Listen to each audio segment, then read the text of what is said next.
안녕하세요. 오늘은 다섯 번째 시간 2025년도 캐나다 간호조무 이민 25년도 캐나다 간호조무 이민을 해야 하는 이유를 한번 알아볼게요.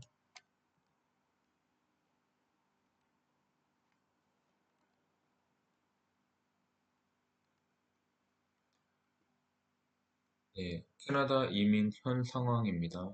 2025년 2월 달이고요. 첫 번째로 캐나다에서 이민 정책 실패를 인정했습니다. 따라서 캐나다 이민 프로그램 등이 조금씩 다 어려워지고 있는 상황입니다. 그런데 두 번째, 캐나다 간호조무 이민 프로그램만 지속적으로 쉽게 할 수 있도록 개정을 하고 있습니다. 따라서 세 번째로, 나이, 학력, 영어 등의 제한 점수가 없고요. 따라서 차등 점수가 없기 때문에 아래 있는 네 가지 기본 조건을 만족한다면 이번 2025년도 캐나다 간호 조무 이민에서는 캐나다, 캐나다에 도착과 동시에 누구나 영주권을 받을 수 있습니다. 그래서 첫 번째 조건으로는 영어 점수 4.0 이상이고요. 두 번째 조건으로 고등학교 졸업 이상, 즉 캐나다 컬리지의 학업이 불필요합니다. 따라서 캐나다 컬리지 학업이 불필요하니까 학비, 생활비 등을 많이 절약할 수 있습니다.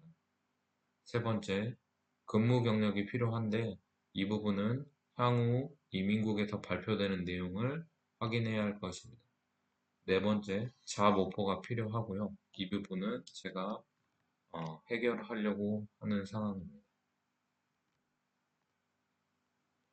그래서 과거 케어기버 혹은 캐나다 간호조무 이민 프로그램을 한번 알아볼 건데요. 2014년도까지 리브인 케어기버 프로그램이었고 이때는 고된 노동으로 또 환자와 24시간 상주해야 하는 상황이었어요. 따라서 근무와 휴식, 일과 퇴근이 전혀 구분되지 않았다고 생각이 듭니다.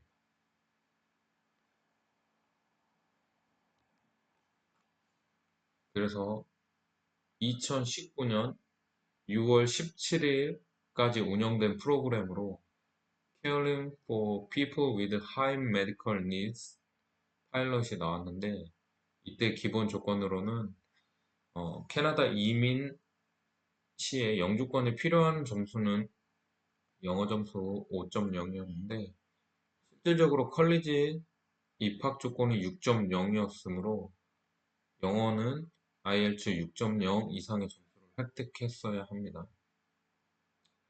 두 번째로 학력 전문대 1년 이상의 학력이 필요했고 이에 따라서 캐나다 컬리지 학업을 하게 된다고 하면 이때 비용이 과다하게 들어갔어요. 예를 들면 학비 15,000불에서 2만 불, 그리고 생활비 약 2만 불에서 3만 불. 그래서 물론 캐나다에서 파트타임을 하지만 파트타임은 거의 최저임금을 받고 또 주간 20시간 정도밖에 못했기 때문에 실질적으로는 음, 생활비는 뭐 돈을 번다기보다는 내가 용돈은 모아서 내가 용돈으로 생활 정도만 한다 이런 개념으로 할 수 있었습니다.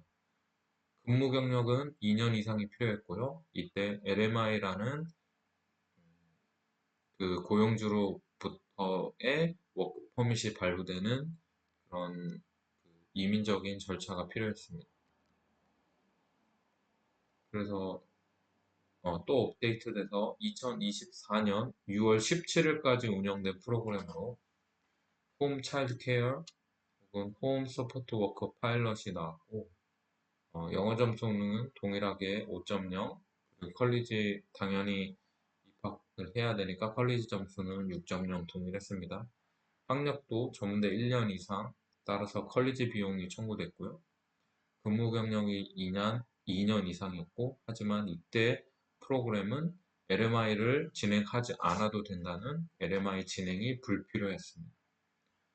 여기서 좀 말해보고 싶은 부분은 실질적으로 LMI를 진행하지 않아도 된다고 했는데 어, 저도 이 현재 이 홈 서포트 워커 파일럿으로 이민을 했었고 당시에 LMI를 진행하지 않으면 실질적으로 퍼밋을 발부받을 수 있는 상황적, 시간적인 게 상당히 제한이 됐기 때문에 그래서 LMI를 진행을 하는 게 필수는 아니었지만 LMI를 진행해야 하는 경우의 수가 많았다고 생각됩니다. 이때 홈 서포트 워커 파일럿으로 LMI를 진행하지 말고 직접적으로 워크 퍼밋을 받을 수가 있다고 했는데 실질적으로 이 이민국에서 홈 서포트 워커 파일럿으로 영주 그 워크 퍼밋을 발부해주는 시간이 2년, 3년 이상 걸렸었던 거를 제가 확인했고, 그렇기 때문에 2, 3년을 기다릴 수가 없기 때문에 실질적으로는 이 LMI를 진행을 했어야 한다는 좀 어불성설인 경우가 있었습니다.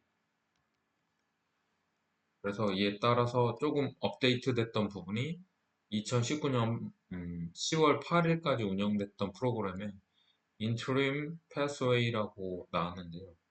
이때 같은 홈 서포트 워커 파일럿 중에 인터림 프로그램이 나왔고 이때 다른 부분은 근무 경력을 2년에서 그냥 1년으로 줄여줬어요. 그래서 저 같은 경우에는 이제 이 근무 경력 2년을 해야 하는 줄 알고 근무를 하고 있었고 운 좋게 이민국 사이트를 확인하다가 근무 경력이 1년으로 줄었음을 확인했고 이에 근무 경력 1년을 가지고 영주권을 신청했던 케이스입니다.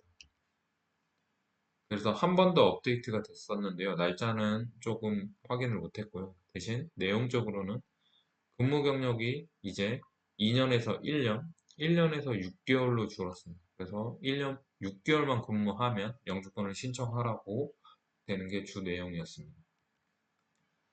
그리고 이제 2025년도 3월 31일부터 개정 시작될 이 간호조무 이민은 명칭은 홈케어 워커 이미그레이션 파일럿이고요. 영어는 4.0. 그래서 실질적으로 컬리지 입학 조건 6.0에서 4.0대로 낮춰줬다는 부분은 영어 점수는 상당히 완화가 됐습니다. 6.0은 공부를 하고 조금은 어떤 분들에게는 약간 부담도 되고 하는 점수였을 거예요. 그런데 이제 5.0도 아닌 4.5도 아닌 4.0으로 내려줬다는 거는 상당한 영어 점수 그 틀을 많이 내려줬다고 생각이 됩니다. 그리고 캐나다 컬리지를 갈 필요가 없기 때문에 한국에서 고등학교 졸업 이상의 학력이 있으면 지원할 수가 있습니다. 따라서 학비 그리고 생활비가 절약되니까 실질적으로 제가 체감하는 거는 약 학비 2만 불 그리고 생활비 약 3만 불 하면 실질적으로 뭐 5만 불, 5천만 원 이상의 절약 비용이 생긴다고 생각이 됩니다. 그리고 근무 경력은 2년 그리고 1년 6개월 이런 식으로 줄여줬는데 근무 경력이 필요함을 향후에 확인해야 하지만 좀 완화돼서 캐나다 내뿐만 아니라 캐나다 밖, 즉 한국에서의 근무 경력도 인정을 해주겠다는 방안을 가지고 있습니다. 제가 이 근무 경력을 예상해보면 최근 3년 안에 최소 6개월 혹은 진짜 운이 좋으면 최소 3개월의 근무 경력을 가지고 홈케어 워커를 영주권을 신청해라고 나올 가능성도 있다고 생각이 됩니다. 그리고 LMI 진행은 불필요하고요. 그래서 어떤 워크 퍼밋도 발부받아서 캐나다에서 근무를 할 필요가 없기 때문에 이 캐나다에서 자오퍼만 받으면 이 네 가지 조건을 가지고 영주권을 신청할 수 있습니다. 이 자오퍼는 제가 캐나다에서 고용주들과의 미팅을 통해서 확보를 하도록 할 것입니다. 그래서 다시 한번 좀 확인해 보면 2025년도 간호조무 이민을 캐나다 간호조무 이민을 가장 추천되는 이유는 나이, 학력, 영어 등의 제한이 없어요. 차등 점수가 없기 때문에 이제 아래에 있는 네 가지 조건을 가지고 누구나 캐나다에 도착 시에 바로 도착하자마자 영주권을 발행한다는 취지입니다. 그래서 영어 점수, 고등학교 졸업, 근무 경력은 향후에 확인하고 자부포를 받게 된다고 하면 어, 또한 차등 없이 캐나다 도착하자마자 영주권을 받을 수 있는 프로그램입니다.